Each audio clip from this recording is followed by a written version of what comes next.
Good morning, everyone. It's Christy. It is 11 o'clock on a Wednesday. Wow, Facebook Live. Odd day on a Wednesday, right? Well, today I am doing a Facebook Live with doing a class in the office on what do I need to submit for my new listing.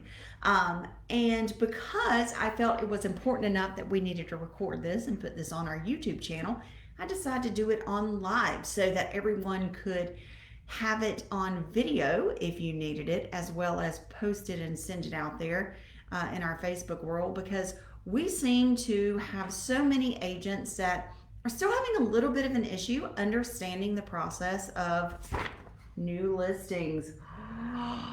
I know. So, with so many of us really focused on pushing those new listings out, getting those new listings, wanted to go over the process of what we needed to do for those new listings, especially for Kathleen and Andrea.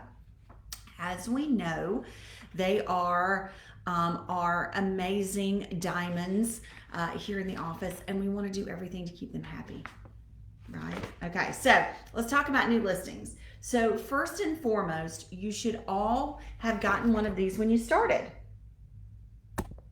If you did not, please let me know, and I will be more than happy to send a copy of these to you.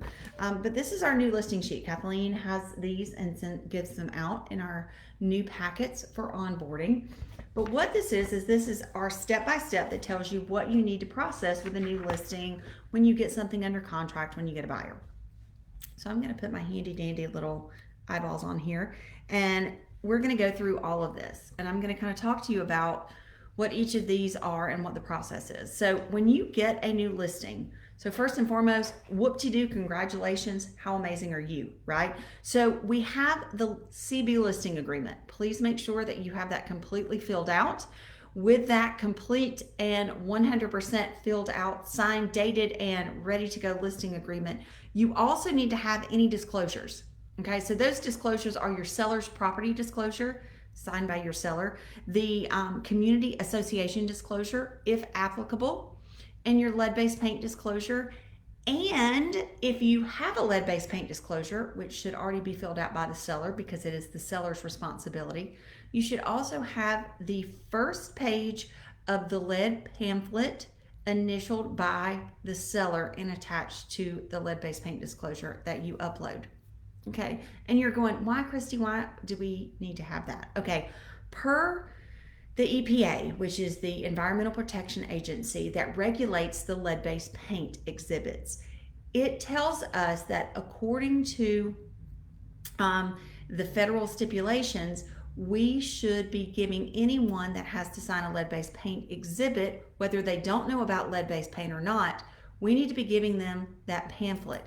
That also says, for those of you who are watching and have buyers, if they have to sign a lead-based paint exhibit, they should be getting that pamphlet as well. This protects you as an agent. This protects us as a brokerage. So always make sure in your templates, which you do if you download from Zip Forms, the listing template or the buyer's template, that you have these pamphlets, these brochures about lead-based paint. So please make sure they just initial the front. Very simple and easy. Upload that and make sure we keep that with your lead-based paint.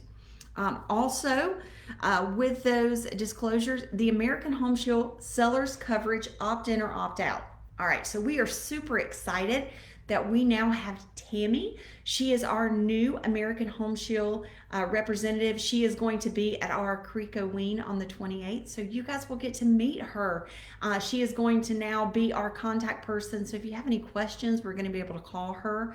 But guys, this is something we have failed horribly on, being able to discuss with our sellers why it's important to go ahead and get that American Home Shield coverage, why it makes their house more desirable, why it makes it easier for them during the listing process if anything comes up, and during that listing process while things are happening as far as inspections, things of that nature. Please make sure that you have that conversation during the listing period when they're filling out paperwork.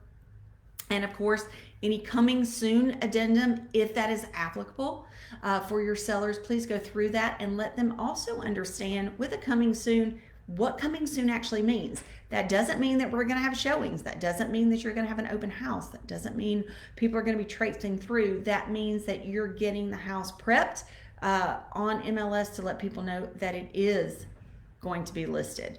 And the big thing is our dual entry form. I know, right? This is one of those forms that people absolutely hate.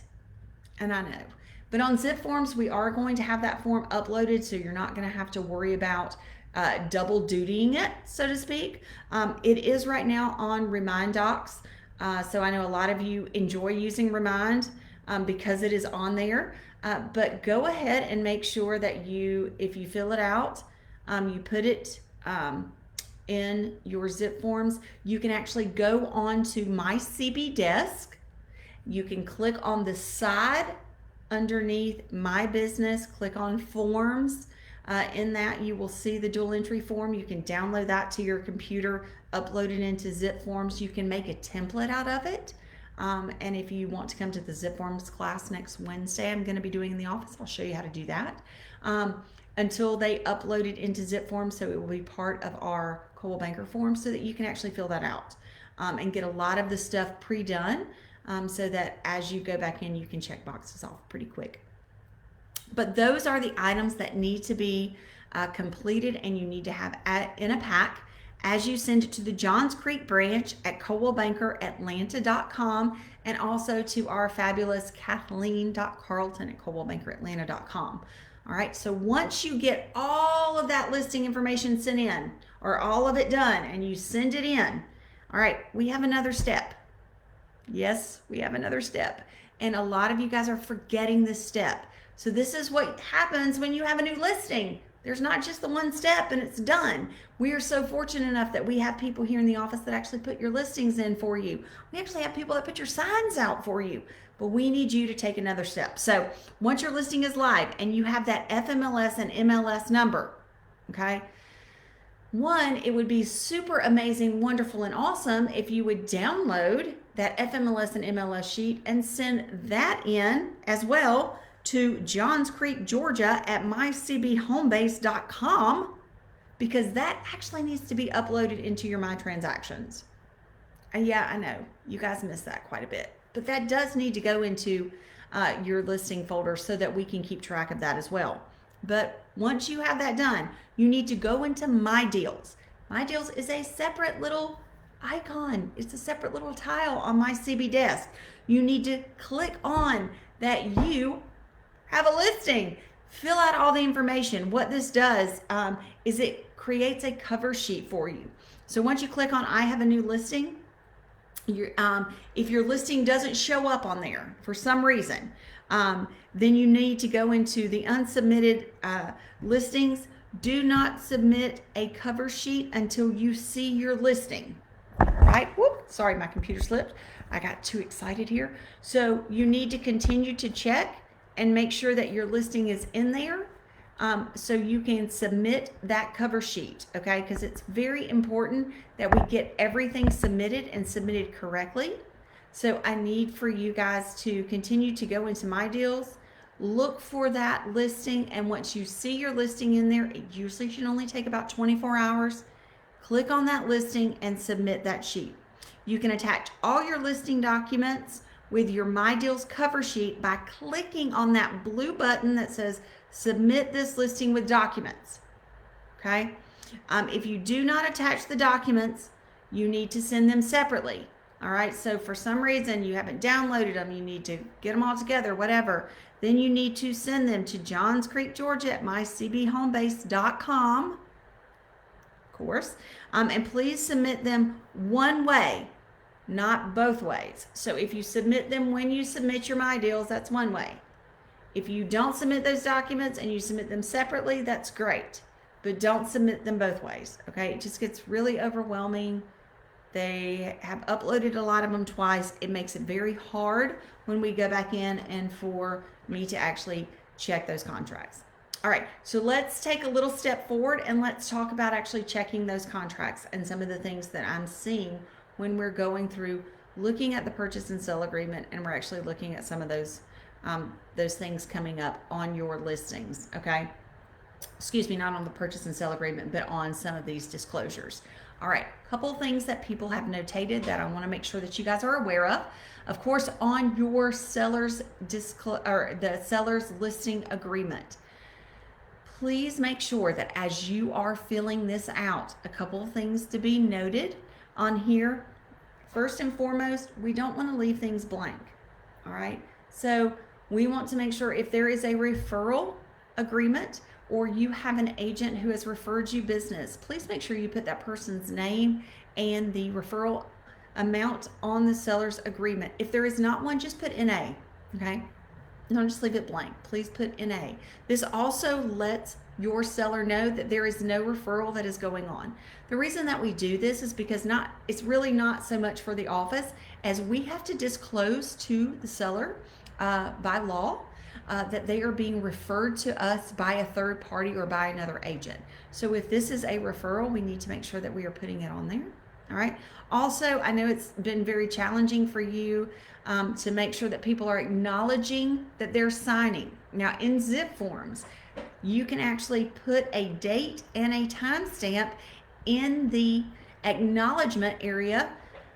So when they sign their name or they click on their name to e-sign, it actually puts a date and timestamp into the acknowledgement form. So you know that they acknowledge that they've signed it because they've signed it.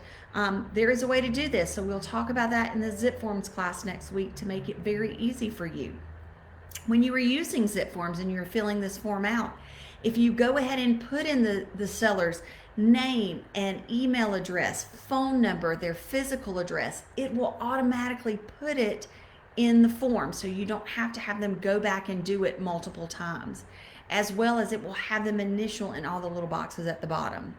There again, your signature is vitally important as well, so don't you forget to sign it as an agent. So please make sure that it's completely filled out.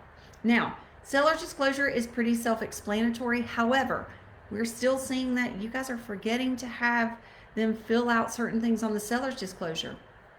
And as well, if they have never lived in the house and they may not want to fill out a seller's disclosure, they need to fill out that latent defects disclosure. Okay, that is a disclosure that is not automatically on zip forms in our forms packet. We're requesting that. So you will need to manually go in and add that form into your listing packet. All right, so please make sure you're looking at that. All right, also in your listing packet, there is an affiliated disclosure. All right, are you getting your sellers to sign that? What is an affiliated disclosure? That is part of the required forms. An affiliated disclosure is disclosing to the seller that we have affiliate agreements, we have partnerships with different entities. Now, it doesn't say they have to work with these entities, like American Home Shield, like Wiseman Attorneys, like GRA, Guaranteed Rate Affinity Mortgage. But it lets them know that we have a vested interest, we have a financial interest in all of these entities. We pay them to work with us, they pay us to work with them. We have to let people know that. We have to let our sellers know that, because if they ever see our name associated with one of those entities, they understand why. Okay. You'll also see that when you are filling out a community association disclosure, all right, we cannot fill these out for our customers and clients. They have to fill these out. So please make sure if there's any questions on these as you are meeting with your customers and clients, that they are filling these out on their own and you're just answering the questions. I had an agent that called me yesterday and was asking on the community association disclosure.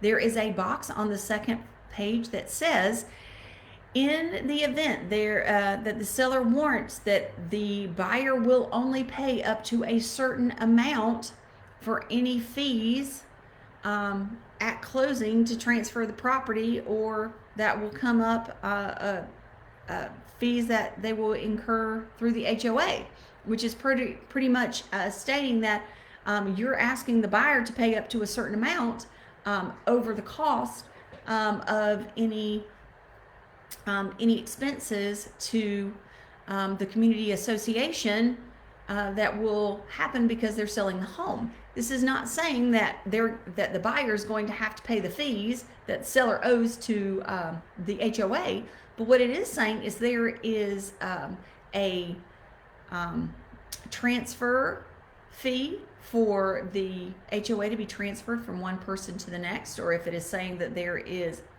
extenuating expenses, mandatory association expenses that are supposed to be paid upon transfer, that it is the buyer's responsibility. The seller should not have to pay for the buyer to get set up in the HOA.